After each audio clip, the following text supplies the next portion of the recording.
हरे कृष्ण महाराज जी। हरे कृष्णा माता जी।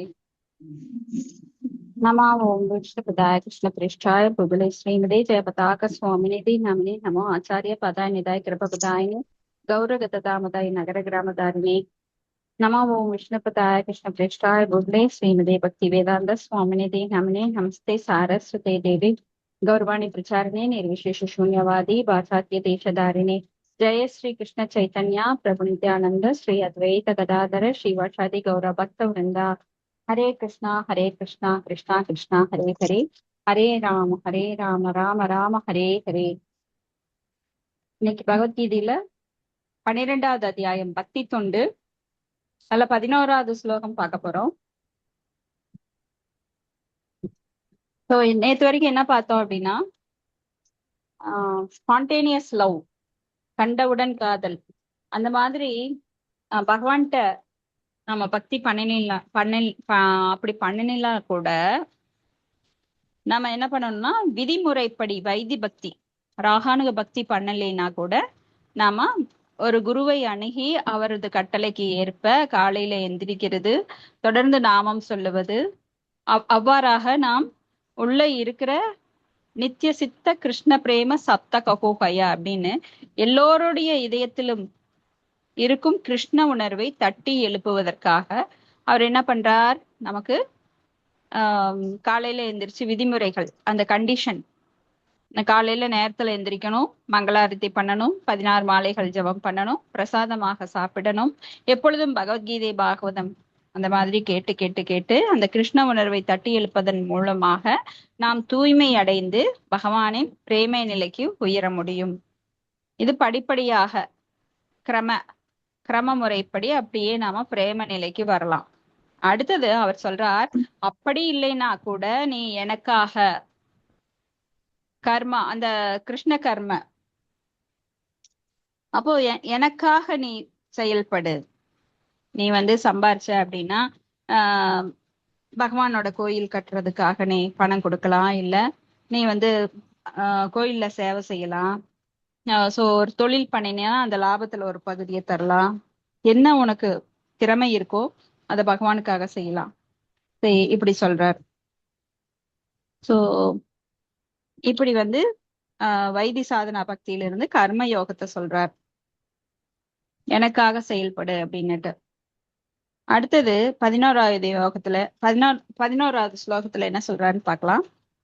அதை தத் அப்ய சக்தோ ஹசி கர்தும் மத்யோகம் ஆஸ்ரிதஹ சர்வ கர்ம பல தியாகம் தத குரு யதாத்மவான்.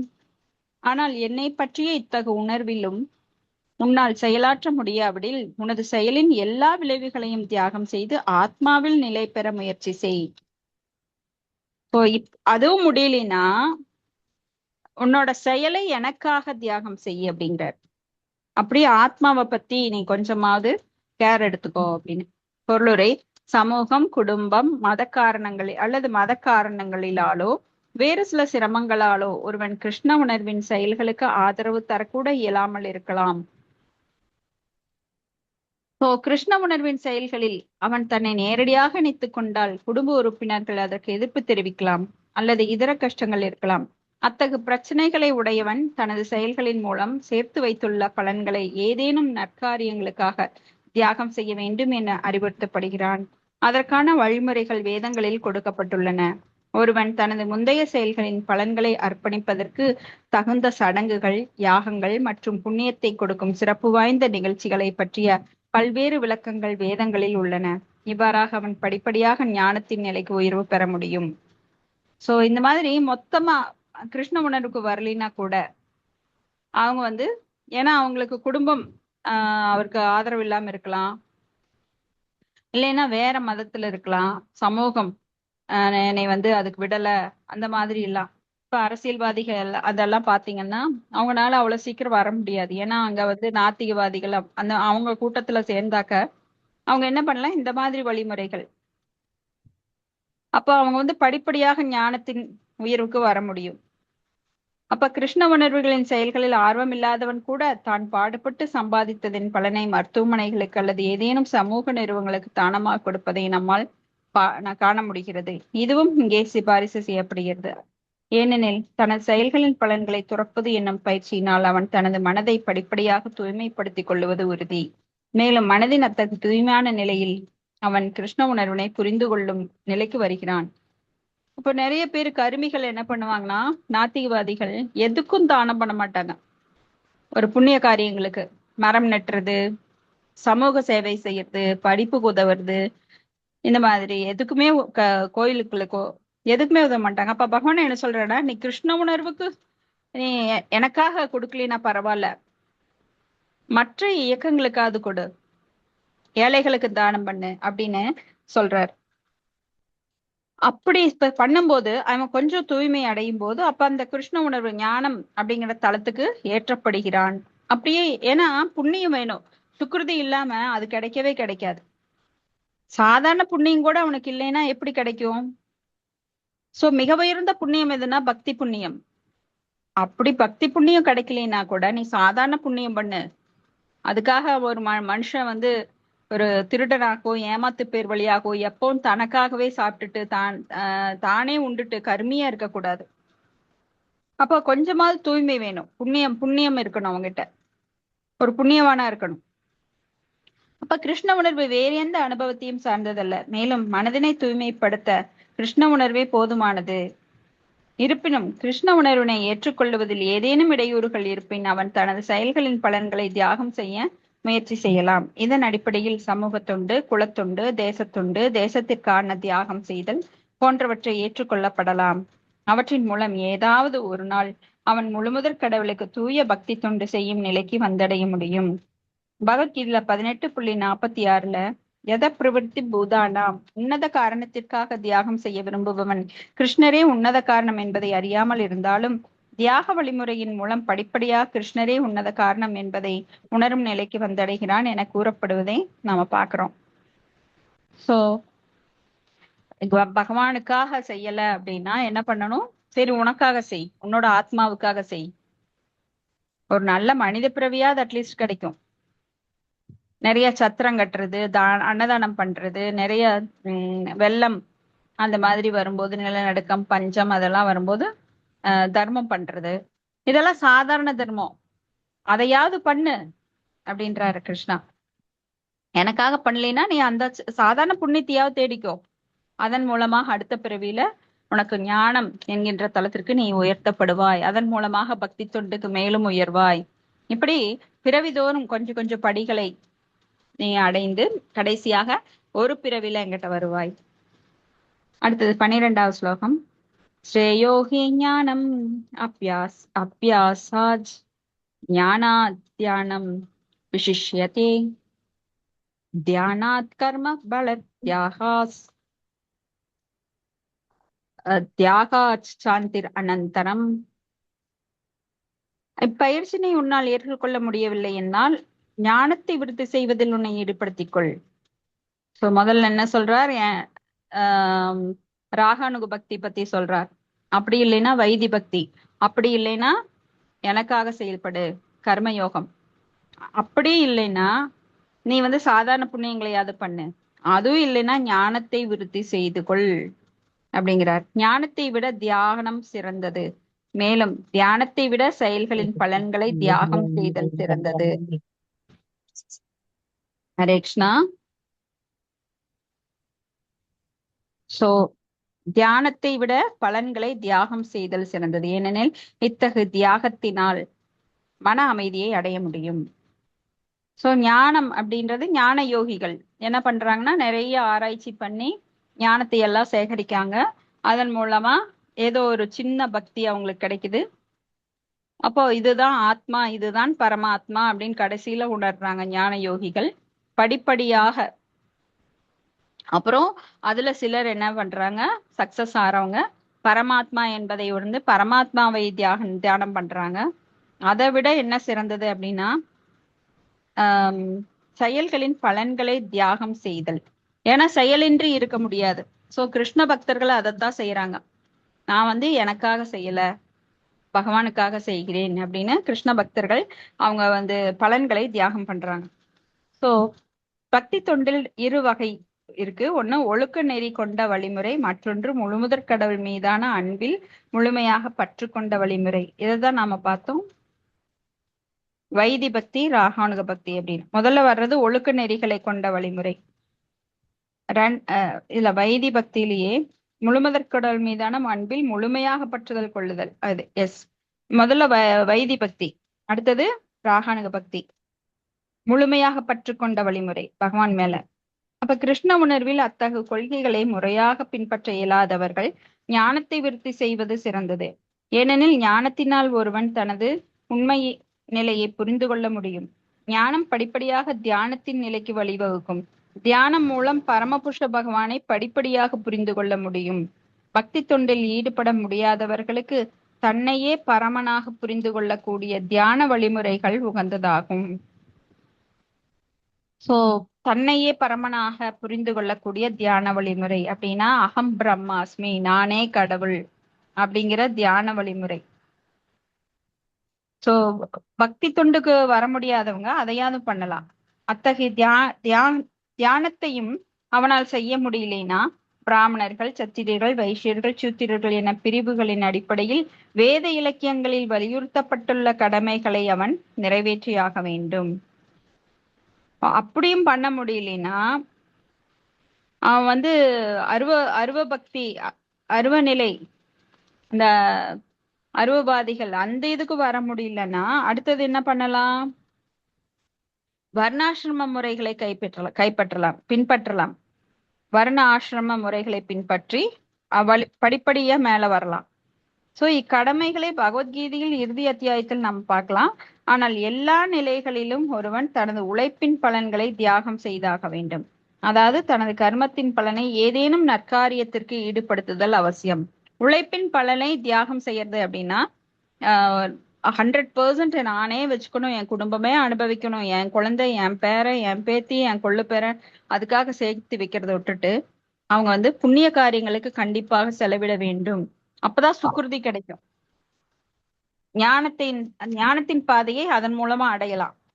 ஆனா நற்காரியங்களுக்கு பயன்படுத்தாத கருமிகள் அவங்களுக்கும் இல்லாம அவங்க குடும்பத்துக்கும் இல்லாம என்னாகும்னா ஒரு அலை அடித்து போவது போல. இப்ப குழந்தைகள்லாம் போய் மணல்ல வீடு கட்டும். வீடு கட்டப்போ அந்த அலை திடீர்னு அடிச்சுட்டு போயிடும். அது போல அவங்க சேர்த்தி வச்ச சொத்தெல்லாம் மாயா என்ன பண்ணுவாங்கன்னா ஒரு நாளைக்கு அப்படியே அள்ளிட்டு போயிடுவாங்க. சோ நல்ல காரியங்களுக்கு பயன்படுத்தும் போது அவங்களுக்கு தங்கும் கொஞ்சமாவது. உன்னத இலக்கான பரமபுருஷ பகவானை அடைவதற்கு 2 வழிமுறை இருக்கு. ஒண்ணு படிப்படியான வழிமுறை, மற்றொன்று நேரடியான வழிமுறை. கிருஷ்ண உணர்வில் செய்யப்படும் பக்தி தொண்டுதான் நேரடி வழிமுறை. மேலும் தனது செயல்களின் பலன்களை துறக்கிறது அப்படிங்கிறது மறைமுகமான வழிமுறை.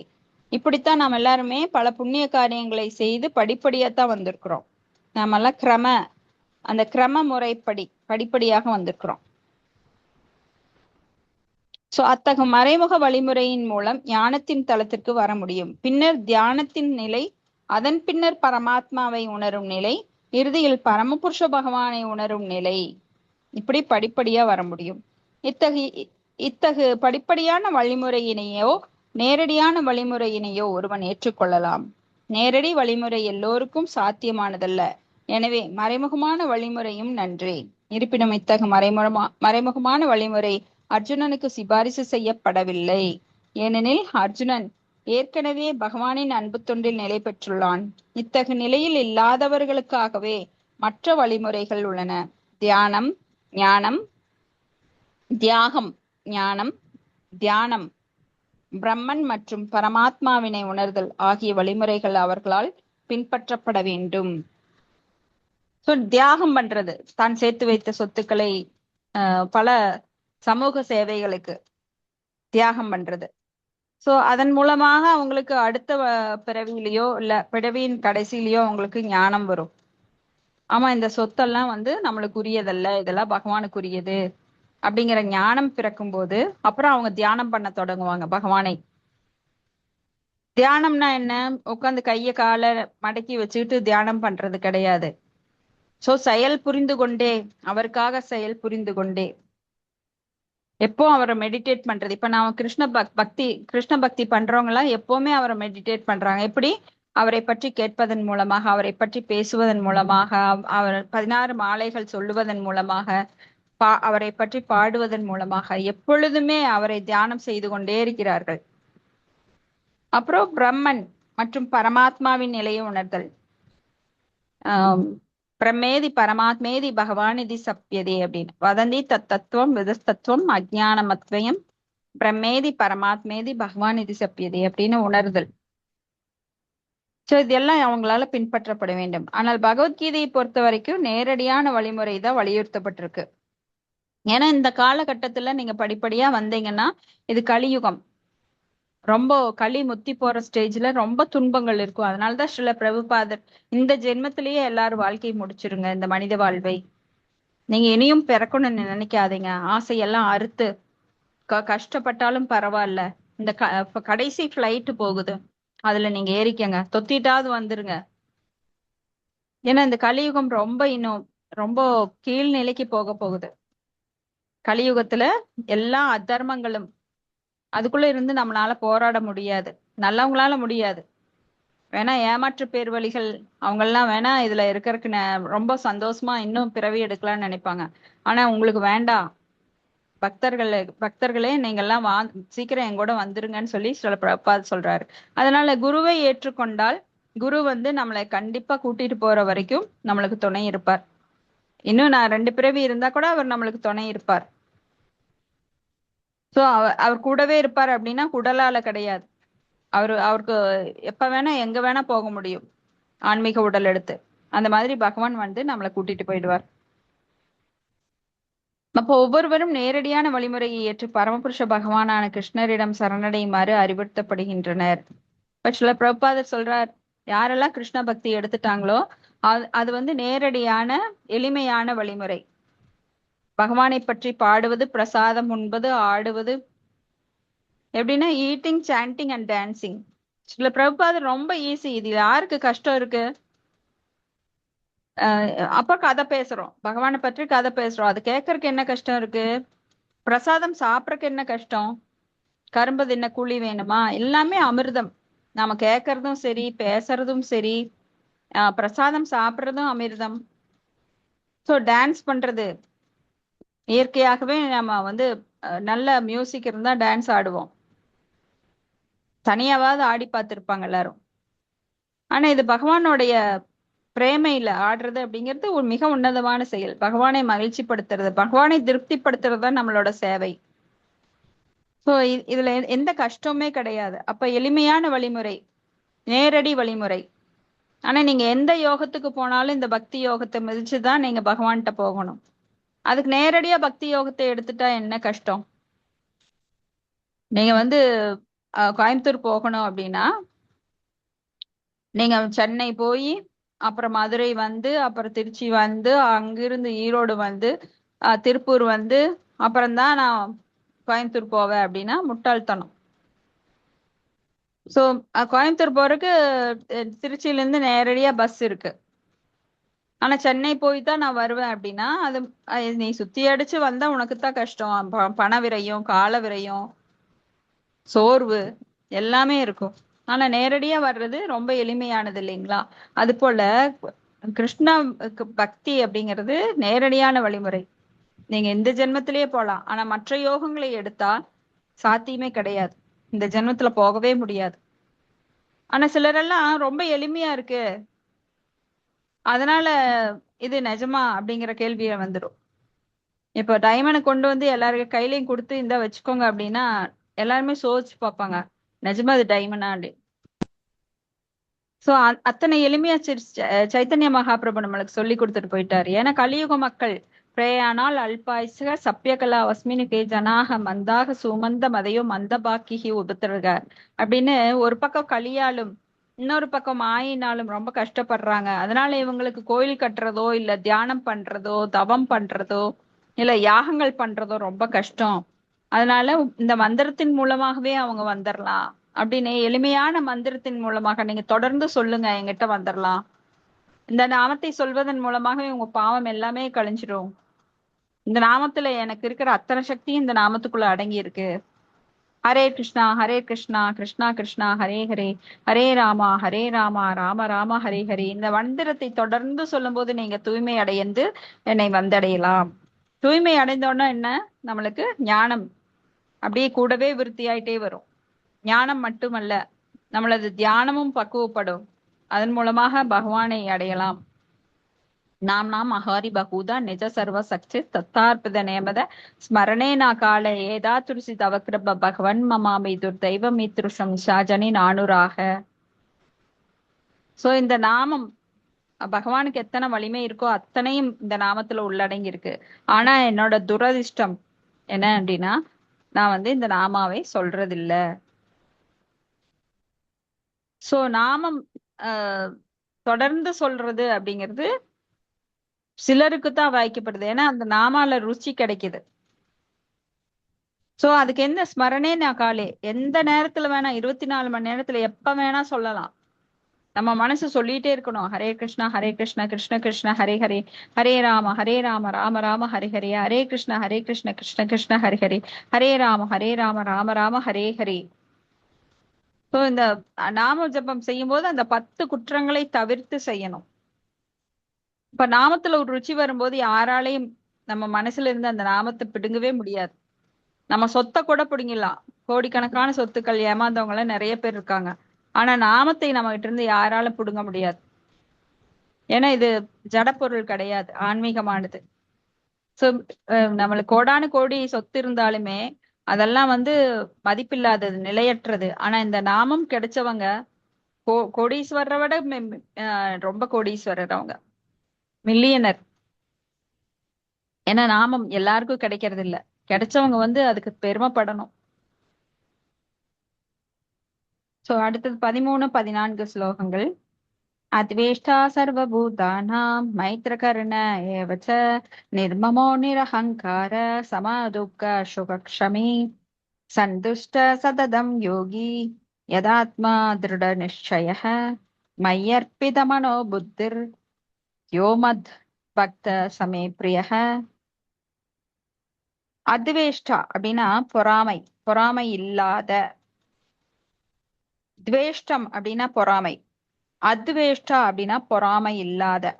சர்வபூதானாம் எல்லா உயிர்களிடத்திலும், மைத்ர நட்புடன், கருண அன்புடன், சோ நிர்மம உரிமையாளர் என்கின்ற உணர்வின்றி. நம்ம இந்த உலகத்துல இது என்னோட கார், இது என்னோட வீடு, என்னோட இடம் அப்படிங்கிற உரிமை உணர்வு இல்லாத. நிரஹங்கார, அகங்கார அப்படின்னா என்ன, அகங்கார அப்படின்னா பொய் அகங்காரம் இருக்கு, உண்மையான அகங்காரம் இருக்கு. ஆனா இங்க நிற அகங்கார அப்படின்னா அகங்காரம் இன்றி. அது உண்மை அகங்காரம் கிடையாது, பொய் அகங்காரம் இன்றி. சுகதுக்க சாரி சமதுக அப்படின்னா சமமான துன்பத்தில், துக்க அப்படின்னா துன்பம், சுக அப்படின்னா இன்பம், ஷமி மன்னிப்பது, சந்துஷ்ட திருப்தியுடன், சததம் எப்போதும், சததம் அந்த யோகி பக்தியில் ஈடுபட்டுள்ளவன். அவன் மனதையும் புத்தியும் எவனொருவன் பகவானுடைய சிந்தனையில் ஆழ்த்துகிறானோ அவன் எனக்கு மிக பிரியமானவன். சோ இத்தனை குவாலிட்டி இருக்கணும். பொறாமை இருக்கக்கூடாது, யாருகிட்டையும் பொறாமை இருக்கக்கூடாது. பொறாமை அப்படிங்கிறது எல்லார் மனசுலயும் முதல்ல இருக்கும், ஆனா பக்திக்கு வந்தப்புறம் அது இருக்காது. நம்மளை விட யாராவது பெரிய, பக்கத்து வீட்லயே பாருங்க, நம்மளை விட நிறைய பெரிய பெரிய பொருட்களை வாங்குறாங்களோ, பெரிய அவன் ஃப்ரிட்ஜ் வாங்கிட்டான் அதை விட நான் வாங்கணும், பெரிய கார் வாங்கிட்டான் அதை விட பெரிய கார் வாங்கணும், அவன் நல்ல பட்டு சேலை வச்சிருக்கா அதை விட நான் வாங்கணும், அவன் நிறைய நகை வச்சிருக்கா அதை விட நான் வாங்கணும். இப்படியாக இந்த புலனுகர்வு அப்படிங்கிறது பொறாமையில தொடங்குது பாருங்க. அந்த பொறாமைனால என்ன பண்றாங்கன்னா, இயலாமல் இருந்தா கூட அதை திருடியாவது இது பண்ணிடுவாங்க. சோ பொறாமை இருக்கவே கூடாது. எல்லா உயிர்களிடத்தும் நண்பனாக, உரிமை உணர்வு இல்லாதவனாக. இப்படி பொருளுரையில சில பிரபாதர் சொல்றார், மீண்டும் தூய பக்தி தொண்டின் விஷயத்திற்கு வரும் இறைவன் இந்த இரு பதங்களிலும் தூய பக்தனின் தெய்வீக குணங்களை விவரிக்கிறார். ஒரு தூய பக்தன் எந்த சூழலிலும் சஞ்சலம் அடைவதில்லை, யார் மீதும் பொறாமை கொள்ளுவதில்லை. ஏன்னா அவனுக்கு பக்தியில வந்து யஸ்யாதிர் பக்திர் பகவதி அகிஞ்சன சர்வைர் சமாசத்திர குணை சர்வைர் குணைசத்திர சமாசதை சூரா அப்படின்னு சொல்லி எல்லா நற்குணங்களும் தானாகவே வந்து அடைகின்றது. அதனால அவன் வந்து நற்குணங்கள் இருக்கிற யாருமே பொறாமைப்படுறது கிடையாது அடுத்தவங்களை பார்த்து.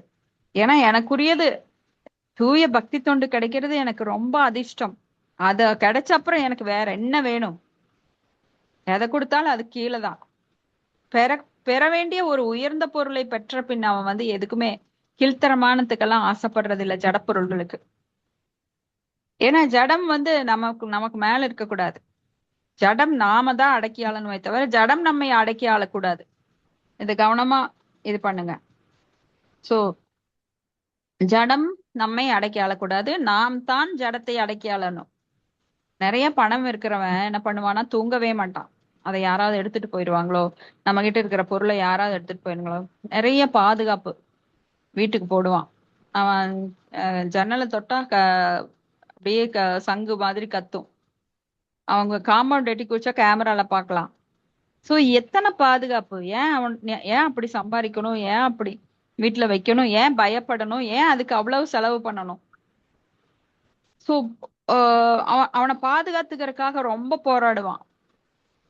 டாக்ஸ் பே திடீர்னு எங்காவது கஸ்டம் டாக்ஸ் ஆபீஸ்ல இருந்து வந்துருவாங்களோ, கஸ்டம் ஆபீஸ்ல இருந்து வந்துருவாங்களோ, நம்மளுடைய இதெல்லாம் பாத்துருவாங்களோ, அக்கௌண்ட்ஸ் எல்லாம் பாத்துருவாங்களோ, பொய் கணக்கு எழுதுனதெல்லாம் பாத்துருவாங்களோ, இப்படியாக அவன் எப்பவுமே பயப்பட்டுட்டு இருக்கணும். ஆனா ஒரு பக்தனுக்கு எந்த ஒரு பயம் கிடையாது.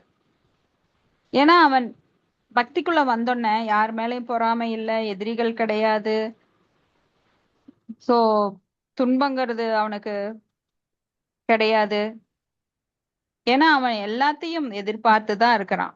துன்பம் இல்லாத வாழ்வு இங்க கிடையாதுன்னு சொல்லி அந்த துன்பத்தை அவன் துன்பமா எடுத்துக்கிறது இல்ல. அது வந்து போகும். மார்த்தா ஸ்பர்சேஸ்து கௌந்தேய சீதோஷ்ண சுகதுக கதாக ஆஹா மாப்பாயினோ சனித்யாஸ் தாம் திதீச ஸ்வபாரத. அவனுக்கு எல்லாமே தெரியும், மேடு பள்ளம் வரும். ஸோ மகிழ்ச்சியும் வரும், துன்பம் வரும். மகிழ்ச்சியில துள்ளி குதிக்க கூடாது, துன்பத்துல துவளவும் கூடாது. அதனால எப்பவுமே சமநிலையில் இருக்கிறான். சோ அவனை யாரும் தூண்ட முடியாது. அப்ப பாவத்துல சொல்லப்பட்டிருக்கு தத்தேனு கம்பாம் 10:14-8 தத்தேனு கம்பாம் சுசமீசமானோ புஞ்சானு ஏவாத்ம கிருத்தம் விபாகம் தத்வாக் விததன் தத்வாக் விததன் நமஸ்தே விததன் நமஸ்தே ஜீவேன முக்தி பதே சதாயபாக். சோ பக்தன் எப்பொழுதெல்லாம் துயரத்தில் உள்ளானோ, சிக்கலில் விழுந்து விட்டானோ, அப்பொழுதெல்லாம் அவன் அவற்றை தன் மீதான இறைவனின் கருணையாக எண்ணுகிறான்.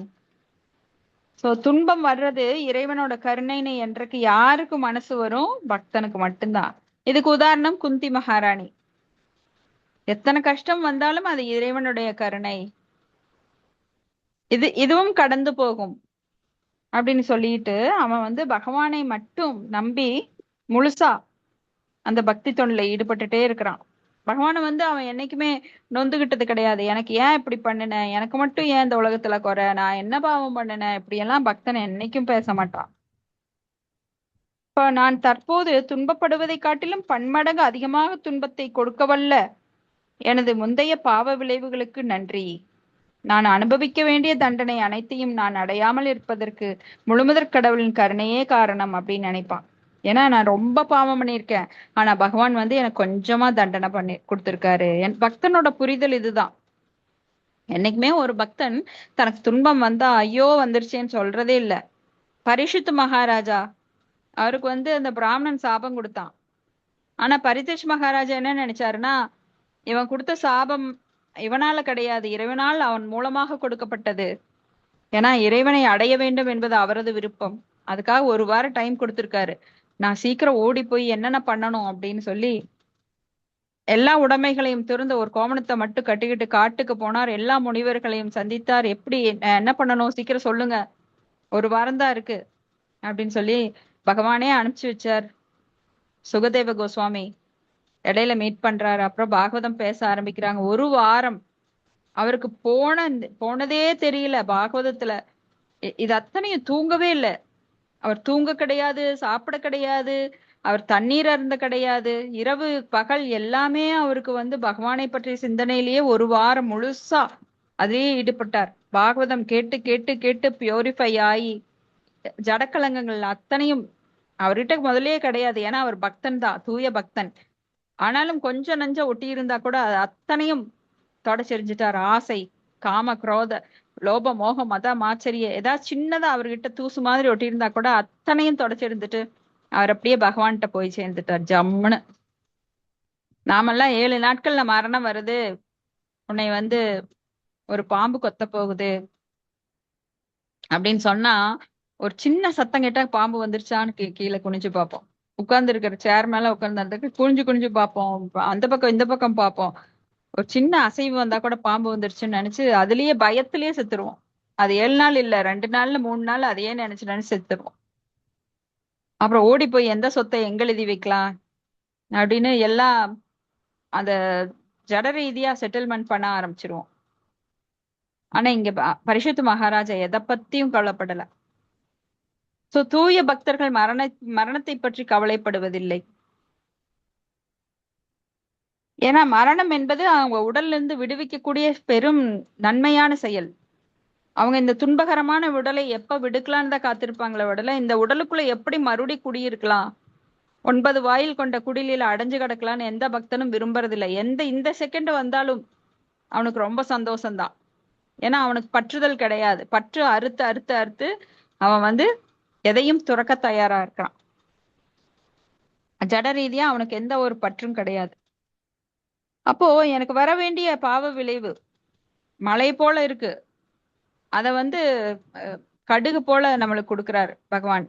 தலைக்கு வந்தது தலைப்பாகையோட போகும் அப்படின்னுட்டு. அது பகவானோட கருணை. ஒரு பக்தனுக்கு அந்த புரிதல் இருக்கும்.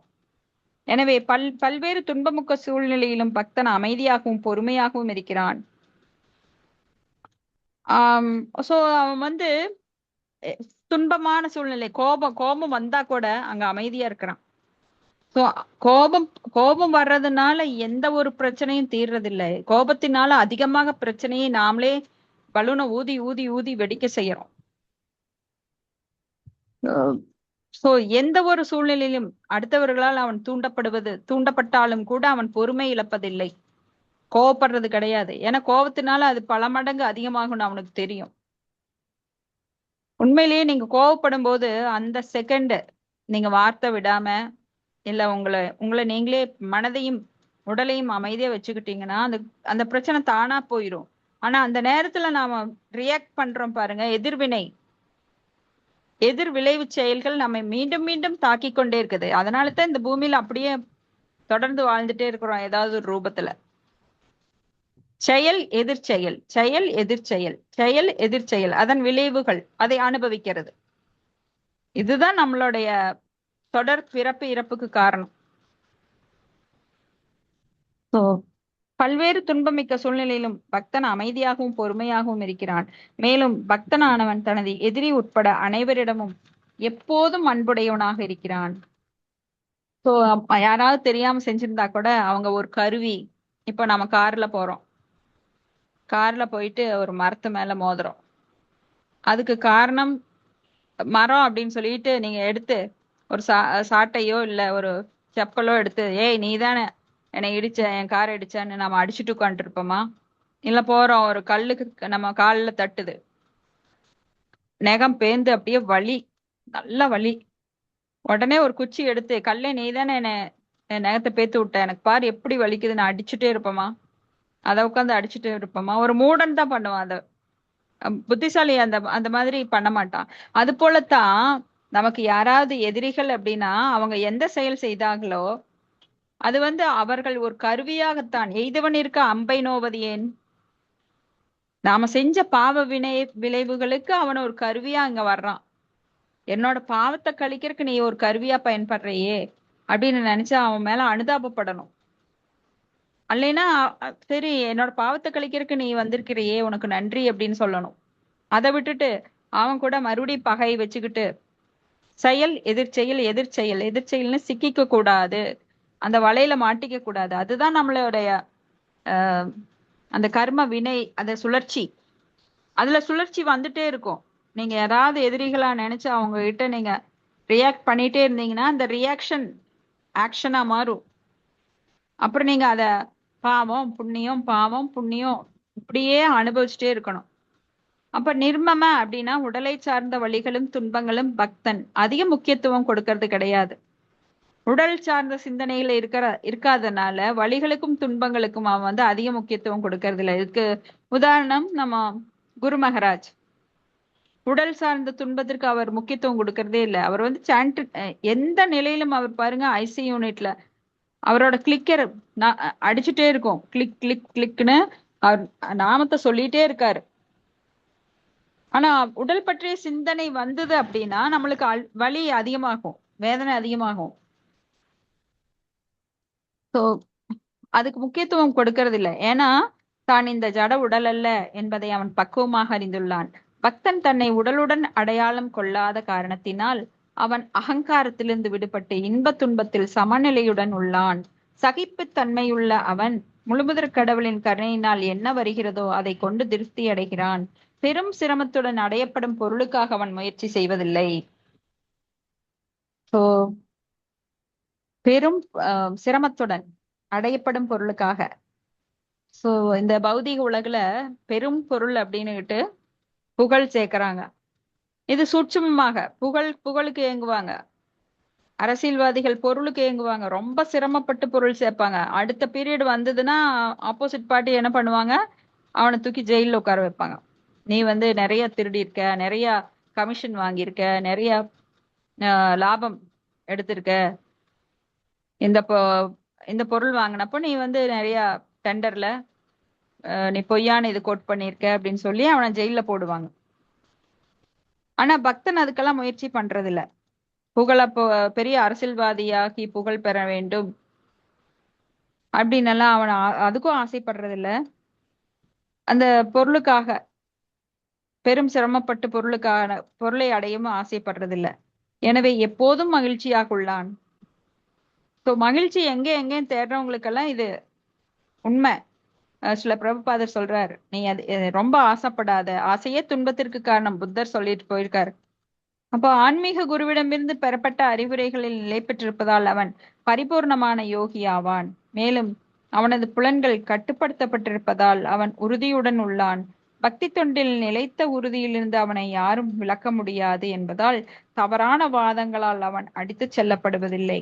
கிருஷ்ணரே நித்தியமான பகவான் என்பதில் அவன் முழு உணர்வுடன் இருப்பதால் யாரும் அவனுக்கு தொல்லை கொடுக்க முடியாது. இத்தகு தகுதிகள் அனைத்தும் மனதையும் புத்தியும் முழுமுதற் கடவுள் மீது முழுமையாக பதிய செய்வதற்கு அவனுக்கு உதவும். பக்தி தொண்டின் இத்தகு உயர்நிலை ஐயமின்றி மிகவும் அரிதானதே. இருப்பினும் பக்தி தொண்டின் ஒழுக்க நெறிகளை பின்பற்றுவதன் மூலம் அத்தகு உயர்நிலையில் பக்தன் நிலை பெறுகிறான். இது மட்டுமின்றி பூரண கிருஷ்ண உணர்வில் ஆற்றப்படும் தனது பக்தனின் செயல்கள் தனக்கு எப்போதும் மகிழ்ச்சியை கொடுப்பதால் அத்தகு பக்தன் தனக்கு மிகவும் பிரியமானவன் என பகவான் கூறுகிறார். பூரண கிருஷ்ண உணர்வில் ஆற்றப்படும் பக்தி செயல்கள். சோ பகவானை பத்தி புரிஞ்சுக்கிட்டு எப்படி பகவான் பூர்ணமானவரோ அதே போல பகவானுடைய அங்கமான நாமும் பூர்ணமானவர்கள். சத்து சித்து ஆனந்தம் வெளிப்படும் போது நாமும் அந்த பூர்ணமான பக்தி தொண்டை பகவானுக்கு செய்யறோம்.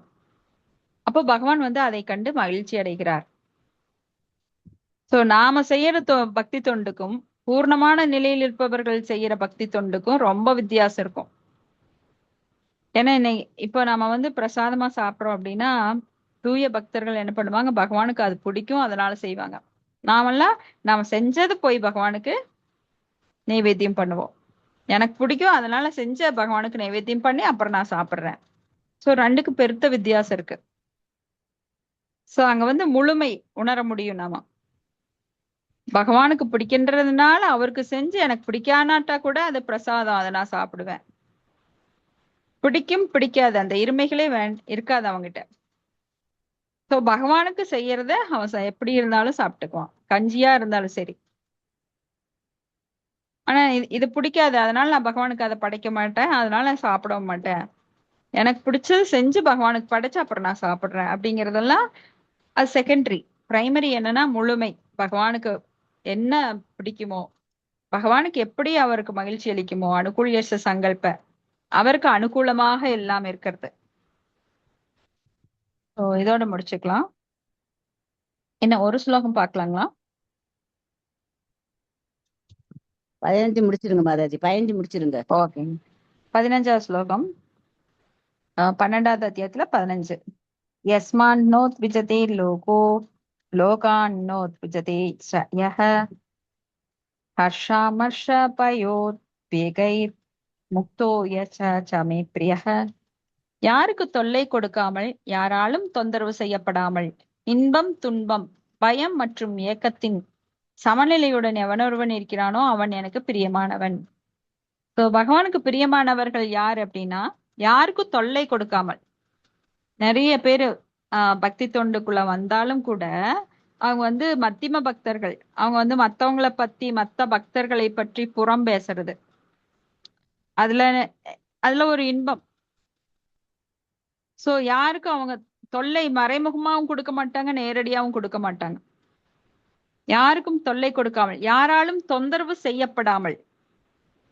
சோ யாராலும் தொந்தரவு செய்யப்படாத அளவுக்கு அவங்க வந்து பக்தியில நிலைத்திருப்பாங்க. பக்தியில நிலைத்திருக்கும் போது அவங்களுடைய பெருந்தன்மைகள், அவங்களுடைய கருணை, அவங்களுடைய ஆக்டிவிட்டி, நடத்தையெல்லாம் பார்த்து அவங்க யாராலும் தொந்தரவு செய்யப்பட மாட்டாங்க. யாராலும் தொந்தரவு செய்யப்படாமல் இன்பம் துன்பம் பயம் ஏக்கம், இந்த இருமைகள் இருக்கு பாருங்க, அதுல சமநிலையோட இருப்பாங்க. இன்பம் வந்ததுன்னா குதிக்க மாட்டாங்க, துன்பம் வந்ததுன்னா துவள மாட்டாங்க. பயம் கிடையாது அவங்ககிட்ட. எதிர்காலம் பற்றி பயம் இல்லை. அடுத்த செகண்ட் என்ன நடக்குதோ பகவானோட கருணையில தான் நடக்குது. அதனால எதிர்காலம் அப்படின்னா பகவான் கையில முழுசா நான் ஒப்படைச்சிட்டேன். எது நடந்தாலும் அவரது கருணையில நடக்குது. எனக்கு அதுல 100% என்னோட நம்பிக்கை இருக்கு. அப்புறம் அது வேணும் இது வேணும்னு ஏக்கம் கிடையாது. கொடுத்தா பகவான் என்னோட நல்லது கொடுப்பார், கொடுக்கலையா அதுவும் என்னோட நல்லதுக்கு. ஆனா நான் விரும்பினேன், ஆனா எனக்கு கிடைக்கல, அது பகவானுடைய ஏற்பாடு. அதனால அதுல என்ன, எனக்கு பயத்துலயும் பயம் கிடையாது, ஏக்கம் கிடையாது. கிடைக்கலையேன்னு கோபம் கிடையாது. காம ஏச குரோத ஏச ரஜோகுண சமுத்பவக குரோதோத்பவதி சம்மோக சம்மோகா ஸ்மிருதி விப்ரமக திராயுதோ விஷயான் பும்சக திராயுத விஷயான் பும்சக சங்கத்ரே பூபஜாயுதே அப்படின்னுட்டு.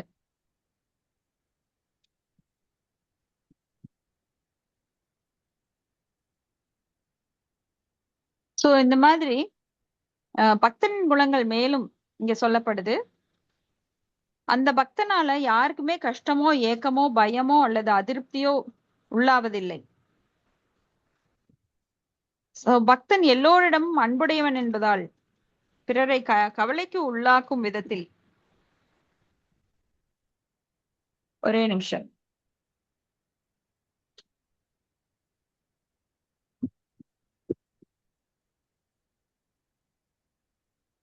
சோ பிறரை கவலைக்கு உள்ளாக்கும் விதத்தில் அவன் செயலாற்றுவதில்லை. யார்கிட்டையும் போய் ரொம்ப ரொம்ப மோசமான வார்த்தைகளோ இல்ல அவங்கள தூண்டும் விதத்திலேயோ பேசுறது கிடையாது. அதே சமயத்தில் ஒரு பக்தனை கவலைக்கு உள்ளாக்குவதற்கு பிறர் முயற்சி செய்தால் அதனால் அவன் பாதிக்கப்படுவதில்லை. மத்தவங்க அவனை தூண்டினாலும் அவன் வந்து அப்படி கவலைக்கு உள்ளாகிறது கிடையாது. ஏன்னா அது வந்து அவன், ஏன்னா ஒரு பிச்சைக்காரனுக்கு நீங்க பாத்திரத்துல எச்சி துப்புறீங்க, ஆனா அவன் அதை அப்படியே வீசிடுறான், அவன் எடுத்துக்கிறது இல்லை. அதனால அவனுக்கு கவலை கிடையாது. நீங்க காசைப்பட்டா அதை எடுத்துக்கிறான். சோ யாரெல்லாம் அடுத்தவங்க புண்படுத்துறாங்களோ அந்த வார்த்தைகளை உள்ள மனசுக்குள்ள போட்டுட்டா அவன் வந்து அந்த மோசமான குப்பையை எடுத்து மனசுக்குள்ள போட்டுட்டான்னு அர்த்தம். அது வந்து வெளியிலேயே போட்டுறான் அவன், அது எனக்குரியதல்ல. ஏன்னா அவனுக்கு தெரியும் அவங்க சொல்ற வார்த்தைகள் எனக்கு பொருந்தாதது, அதை நான் உள்ள எடுத்துக்க மாட்டேன். ஆனா தேவையில்லாம அதை உள்ள போட்டுட்டு குத்துது கொடையுதுன்னா யார் என்ன பண்ண முடியும்? ஏன்னா இந்த குவாலிட்டி அவங்க கிட்ட அவ்வளவுதான், அவங்க தரம் அவ்வளவுதான் அப்படின்னு சொல்லிட்டு போயிட்டே இருக்கலாம்.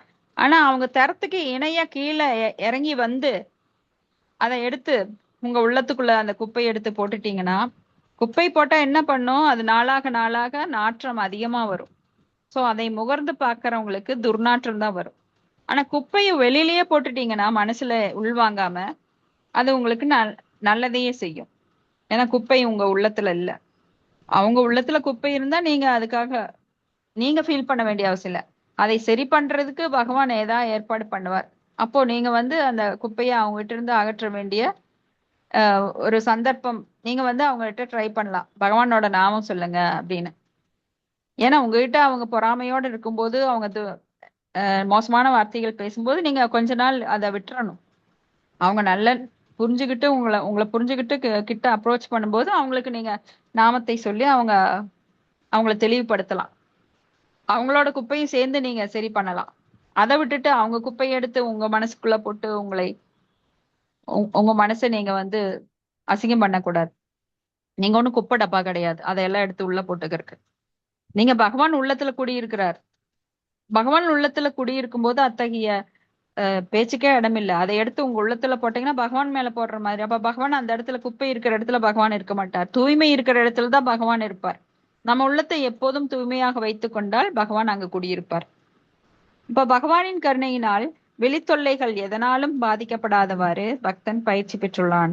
உண்மையில பக்தனானவன் எப்போதும் கிருஷ்ண உணர்வில் மூழ்கி பக்தி தொண்டில் ஈடுபட்டிருப்பதன் காரணத்தினால் இத்தகைய பௌதிக சூழ்நிலைகள் அவனை அசைக்க முடியாது.